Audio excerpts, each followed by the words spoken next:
গাঁৱলীয়া ভাষাত এষাৰ কথা আছে যে যি মূলা বাঢ়ে দুপাততে চিন।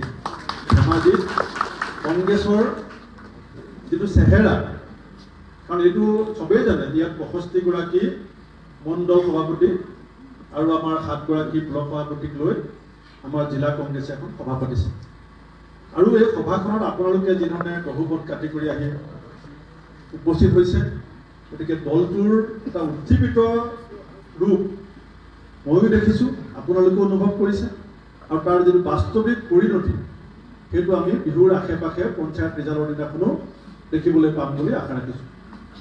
মই আজিৰ সভাখনত মই গোটেই অসমতে এই সভাবিলাক হৈ আছে। কালিলৈ মোৰ বিশ্বনাথত সভা আছে, পৰহিলৈ তেজপুৰত আছে, তাৰ পাছদিনাখন দৰঙত আছে, তাৰ পাছদিনাখন গোলাঘাটত আছে। এতিয়া দুৰ্গা ভূমিজে মোক ক'লে তিনিচুকীয়া আৰু ডিব্ৰুগড়তো ইতিমধ্যে সভাৰ প্ৰস্তুতি চলি আছে। আমাৰ মূল উদ্দেশ্যটো হৈছে যে আমি পঞ্চায়ত নিৰ্বাচনত শক্তিশালীভাৱে অৱতীৰ্ণ হ'ব বিচাৰিছোঁ, আৰু শক্তিশালীভাৱে অৱতীৰ্ণ হ'বলৈ যাওঁতে আগতে যিটো আপোনালোকৰ প্ৰদেশ কংগ্ৰেছৰ প্ৰতি এটা ভাৱ আছিলে মনত যে আমি কেৱল ইলেকশ্যন খেলিব লাগে, আমাৰ ক্ষমতা নাই, সেই কথাটো এইবাৰ আমি নাইকিয়া কৰিবলৈ চেষ্টা কৰিছোঁ। পোন প্ৰথমবাৰৰ কাৰণে কংগ্ৰেছে এইবাৰ প্ৰদেশ কংগ্ৰেছৰ প্ৰাৰ্থী নিৰ্বাচনী গোটেই প্ৰক্ৰিয়াটো আমি গুৱাহাটীৰ পৰা জিলাবিলাকলৈ দি দিছোঁ। আমি গুৱাহাটীত এবাৰ ক্ষমতা লোৱা নাই। এতিয়া মণ্ডল সভাপতি ভাষণত আপোনালোকে শুনিলে যে আমাৰ তাত আমুকক আমি কাউন্সিলাৰ দিম বুলি ঠিক কৰিছে। কাৰ আগত কৈছে? APCC প্ৰেচিডেণ্টৰ আগত কৈছে। এতিয়া পাৱাৰ মোৰ বেছি আছে নে আপোনাৰ বেছি আছে কওক? APCC প্ৰেচিডেণ্ট মই, আৰু মিটিঙত আমাৰ মণ্ডল সভাপতিয়ে কৈছে যে আমি আমুকত ৱাৰ্ড মেম্বাৰ ঠিক কৰিছোঁ, আমি আমুকত কাউন্সিলাৰ ঠিক কৰিছোঁ। এতিয়া এজনে মোক গামোচা দিছিলে, ডিষ্ট্ৰিক্ট প্ৰেচিডেণ্টে কৈছে এওঁ জিলা পৰিষদ খেলিব। ক্ষমতা কাৰ বেছি? মোৰ বেছি নে জিলাৰ বেছি নে ব্লকৰ বেছি নে মণ্ডলৰ বেছি? মণ্ডলৰ বেছি। আমি জিলালৈ ক্ষমতাটো বিকেন্দ্ৰীকৰণ কৰিছোঁ। বিজেপি কিন্তু উল্টা, এবছৰ ধৰি পঞ্চায়ত নিৰ্বাচন নেপাতি গোটেই পুঁজিবিলাক কেন্দ্ৰীভূত কৰি দুৰ্নীতি কৰিবৰ কাৰণে তেওঁলোকে গোটেই গণতান্ত্ৰিক প্ৰক্ৰিয়াটোৰ যিটো ক্ষমতা বিকেন্দ্ৰীকৰণৰ ব্যৱস্থা সেইটোকে ধ্বংস কৰি দিবলৈ চেষ্টা কৰি আছে। আমি মহামানৱ মহাত্মা গান্ধীৰ দিনৰ পৰা এই কামটো কৰি আহিছিলোঁ, আৰু মই সভাপতি হোৱাৰ পিছত যেতিয়া বিভিন্ন জিলাই জিলাই যাওঁতে কথাটো ক'লে যে ধেমাজিত কোনে জিলা পৰিষদ টিকেট পাব লাগে, কোনে কাউন্সিলাৰ পাব লাগে, ডিব্ৰুগড়ত কোনে ৱাৰ্ড মেম্বাৰ পাব লাগে, মই যদি ভালকৈ নাজানো তে মই কিয় হাত দিব লাগে?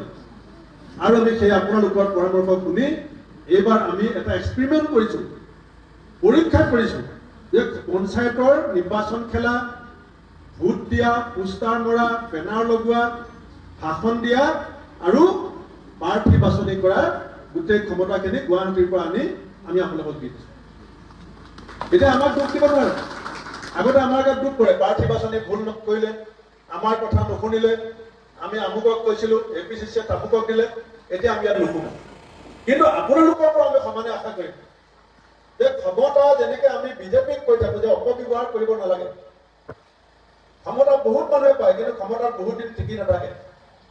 কেলে টিকি নাথাকে? ক্ষমতাত ব্যৱহাৰ কৰিব যদি আপুনি নাজানে তে ক্ষমতা আপোনাৰ হাতৰ পৰা গুচি যাব। সেইকাৰণে মই সকলোকে অনুৰোধ কৰিম যে পঞ্চায়ত নিৰ্বাচনত প্ৰদেশ কংগ্ৰেছে আপোনালোকক যি ক্ষমতা দিছে সেই ক্ষমতা আপোনালোকে সকলোৱে আলোচনা বিলোচনা কৰি সৎ ব্যৱহাৰ কৰিব বুলি মই আশা কৰিছোঁ। আৰু আমাৰ দুগৰাকী মণ্ডল প্ৰেচিডেণ্টে আৰু আমাৰ ৰাজ্যিক নেতাসকলে বক্তব্যত কৈছে, এইটো অস্বীকাৰ কৰি লাভ নাই। পঞ্চায়ত নিৰ্বাচনটোৰ লগত আমাৰ 2026 চনৰ বিধানসভা নিৰ্বাচনৰ ওতঃপ্ৰোত সম্পৰ্ক আছে, ওতঃপ্ৰোত সম্পৰ্ক আছে। আমি MP ইলেকশ্যনত ধেমাজি জিলাত আমি হাৰিব পাৰোঁ, কিন্তু ভোট আমি ইমান বেয়া পোৱা নাই। কিন্তু আমাৰ MP ইলেকশ্যনত আপোনালোকে মনত পেলাওকচোন, যি ধৰণে আমি সকলোৱে যুঁজিব লাগিছিল, যিমান সময় আমি দিব লাগিছিল, আমি যিমান চেষ্টা কৰিব লাগিছিল, আমি সঁচাকৈ ইমান চেষ্টা কৰিছিলোঁ নে? আমি বহুতে ঠেহ পাতিলোঁ, কেণ্ডিডেট মোৰ লগেই পোৱা নাই, কেণ্ডিডেটে মোক ফোনেই নকৰিলে, আমাৰ গাঁওফালে কেণ্ডিডেট নাহিলে, গতিকে মই কিয় খাটিছোঁ? এজন MP কেণ্ডিডেটৰ কাৰণে বুথে বুথে মণ্ডলে মণ্ডলে 15 দিনত যোৱাটো সম্ভৱ হৈ যায়। এতিয়া আমাৰ যোনে জিলা পৰিষদ খেলিব, এটা জিলা পৰিষদত একেবাৰে কমেও 40-50টা বুথ আছে, 40-50টা আৰু বেছি চুবুৰী আছে। এটা বুথতো 5টা-6টা চুবুৰী থাকে। আপোনাৰ নমিনেশ্যন দিয়াৰ দিনাখনৰ পৰা তেওঁ সময় পাব 15 দিন বা 20 দিন। এখন মিটিঙত গ'লে নামঘৰত সেৱা কৰিব লাগিব, মছজিদত সেৱা কৰিব লাগিব, গীৰ্জাত যাব লাগিব, আমাৰ মিচিং সমাজৰ নামঘৰত যাব লাগিব, সেৱা কৰি ৰাইজক হেণ্ডছেক দি কথা পাতি এখন মিটিঙত 3 জনে আগতে ভাষণ দিব, সম্বৰ্ধনা হ'ব। দ্বিতীয় মিটিঙলৈ যাওঁতে 3 ঘণ্টা দেৰি হৈ যায়। তাৰপাছত আধা অঞ্চল ঘূৰিবলৈ নাপায়। এতিয়া যদি আমি মানুহখিনিয়ে ঠেহ পাতিবলৈ আৰম্ভ কৰোঁ যে জিলা পৰিষদ কেণ্ডিডেটজন মোৰ ঘৰলৈ নাহিলে, মোক ফোন এটাও নকৰিলে, যদি জিলা পৰিষদ কেণ্ডিডেটজনে অকলে গোটেই ইলেকশ্যনটো খেলিব লাগে, আমাৰ যিটো আপুনি আচলতে এতিয়া কাৰ মানুহ, বিজেপিৰ নে? আমাৰ গাঁৱলীয়া আমি দল হিচাপে খেলো। আৰু কেতিয়াও যদি ক'ৰবাত ছিংগুল কেণ্ডিডেট ওলাইছে আপুনি মিলাব পাৰিব, ছিংগুল এখন দৰখাস্ত কৰিছে ভাল কথা। কিন্তু যদি দৰখাস্ত 3খন-4খন কৰিছে, আপুনি যিমান ভালকে বুজাব, টিকেট নোপোৱা দুজনে অকণমান হ'লেও এসপ্তাহৰ কাৰণে হ'লেও মনটো বেয়া লাগে। ময়ো টিকেট পোৱা নাছিলোঁ, মোৰো বেয়া লাগিছে। কিন্তু আমিতো কথাটো বুজিব লাগিব যে এই কংগ্ৰেছ দলটোৱে কেতিয়াও ব্যক্তিকেন্দ্ৰিক ৰাজনীতিক বিশ্বাস নকৰে। আজি অসমৰ যিটো পৰিস্থিতি হৈছে, সঁচা-সঁচি অৰ্থত আপুনি ভাবকচোন, এতিয়া উমৰাংচুত এটা গাঁতত অবৈধ কয়লা চিণ্ডিকেটত 25জন শ্ৰমিকৰ মৃতদেহ আছে। এতিয়ালৈকে 5জন নে 6জন শ্ৰমিকৰ মৃতদেহ উদ্ধাৰ হৈছে। এতিয়াও 18-19জন শ্ৰমিকৰ মৃতদেহ উমৰাংচুৰ গাঁতত সোমাই আছে। হিমন্ত বিশ্ব শৰ্মাই অকমানো কেৰেট কৰা দেখিছেনে? লিডু মাৰ্ঘেৰিটাত গাঁতত এতিয়া মানুহ মৰি আছে। বস্তুৰ দাম কমাম বুলি কৈ একো বস্তুৰ দাম কমাই নিদিলে। লাইটৰ বিল যোৱা 2 বছৰত নে 3 বছৰত 7 বাৰ বাঢ়িছে। আমাৰ বয়সস্থ মানুহসকলে, দুখীয়া মানুহৰ বেমাৰ হ'লে এতিয়া দৰৱ কিনিবলৈ সাহস নাই। প্ৰত্যেকটো দৰৱৰ দাম 3 গুণ বাঢ়িল। এই কথাবিলাক আমি বিজেপিৰ বিৰুদ্ধে কংগ্ৰেছে কৈ থকা কথা নহয়।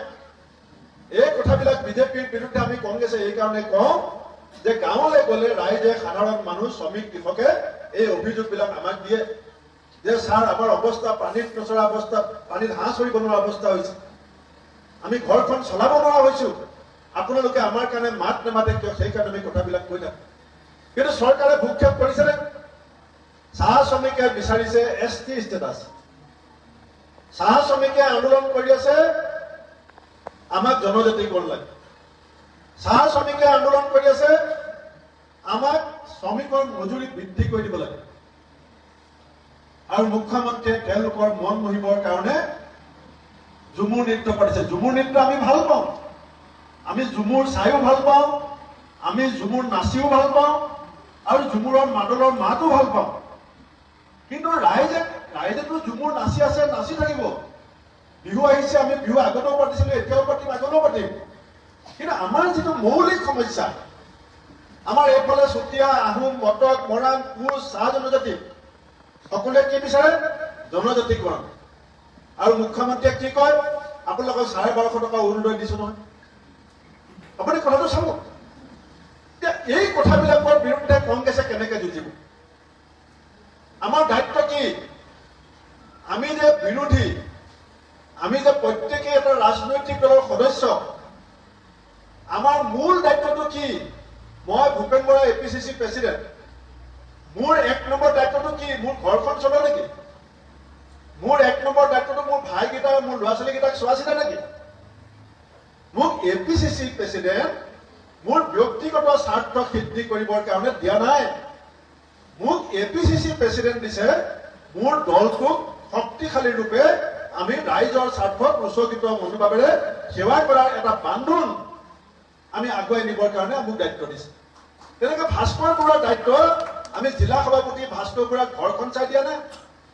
আমি দিছো, তেওঁ ব্লক প্ৰেচিডেণ্ট আছিলে, APCC ছেক্ৰেটাৰী আছিলে। আমি ভাবো যে তেওঁ যদি দিওঁ, তেওঁ জিলাখনত সকলোকে বুজাই বঢ়াই মিলাই পিছাই কংগ্ৰেছ দলটো শক্তিশালী কৰি স্বেচ্ছাচাৰী বিজেপি, দুৰ্নীতিৰ পৰা ভ্ৰষ্টাচাৰী বিজেপিক ধেমাজিৰ মাটিৰ পৰা বিদায় দিবৰ কাৰণে ৰাইজৰ মাজত গৈ তেওঁ দলক শক্তিশালী কৰিব। এইটো হৈছে আমাৰ স্বাৰ্থ। সেইকাৰণে আমি বুজিব লাগিব যে ৰাজনীতিত হয়, এইটো হয় যে ব্যক্তি স্বাৰ্থ থাকে। আমি কোনো মহাপুৰুষ নহয়, আমি ঋষিমুনি নহয় যে আমাৰ ভোক পিয়াহ টোপনি নাহে। আমাৰো ভোক লাগে, আমাৰো পিয়াহ লাগে, আমাৰো টোপনি আহে, আমাৰো মিটিঙত খৰচ হয়, মাইক লগাব লাগিব, বেনাৰ লগাব লাগিব, ভোক লাগিলে ভাত কেইটামান খাব লাগিব, আমাৰো আছে স্বাৰ্থ। কিন্তু 1 নম্বৰ স্বাৰ্থটো আমাৰ ব্যক্তিগত স্বাৰ্থ যদি হয়, সেই ৰাজনৈতিক দল কেতিয়াও সমাজত বেছি দিন টিকি থাকিব নোৱাৰে। 1 নম্বৰ স্বাৰ্থ লাগিব আমাৰ সমাজখন, আমাৰ দেশখন। 2 নম্বৰ স্বাৰ্থ লাগিব আমাৰ দলটো। আৰু মোৰ দেশ যেতিয়া বাচিব, মোৰ দল যেতিয়া বাচিব, মই নাবাচিলে কোন বাচিব? কাইলৈ যদি মোৰ দেশখন বাচি যায়, মোৰ দলটো যদি বাচি যায়, তে মই APCC প্ৰেচিডেণ্ট, মই এনেই বাচিম। আপুনি মহিলা কংগ্ৰেছৰ সভানেত্ৰী, আপুনি বাচিবই। আৰু আমিহে বচাম। যিখন ঘৰ আমি বচাই দিম, সেইখন ঘৰত মোৰ অধিকাৰ নাথাকিব নেকি? যিখন ঘৰ মই নিজৰ হাতে গঢ়িম, সেইখন ঘৰত মোৰ অধিকাৰ নাথাকিব নেকি? কিন্তু আগতে যদি মই কওঁ যে মই ঘৰ বনাম, মই ঘৰ বহিম, কিন্তু মোৰ অধিকাৰ নাই। ঘৰ হলেহে আপুনি ৰুম এটা বিচাৰিব, ঘৰ হলেহে আপুনি বহিবলৈ চকী এখন বিচাৰিব। যদি আমি সকলোৱে মিলি আমাৰ দলটো বনায়ে নলওঁ, তে চকী আৰু ৰুম আপুনি কেনেকৈ পাব? সেইকাৰণে বন্ধুসকল, মই এটা আশা লৈ পেলাই, আজি মোৰ দেউতাৰ 6ষ্ঠ মৃত্যু তিথি, মই ৰাতিপুৱা আজি মনত সেই সংকল্প লৈছো। মই এইটো বিশ্বাস কৰো, মই 1000 বাৰ বিশ্বাস কৰো যে কংগ্ৰেছৰ কৰ্মীবিলাকে যদি শপত খাই লয় এইবাৰ বিজেপিক ঘূৰাম, অসমৰ মানুহে বিজেপিক ঘূৰাবলৈ সাহু হয়।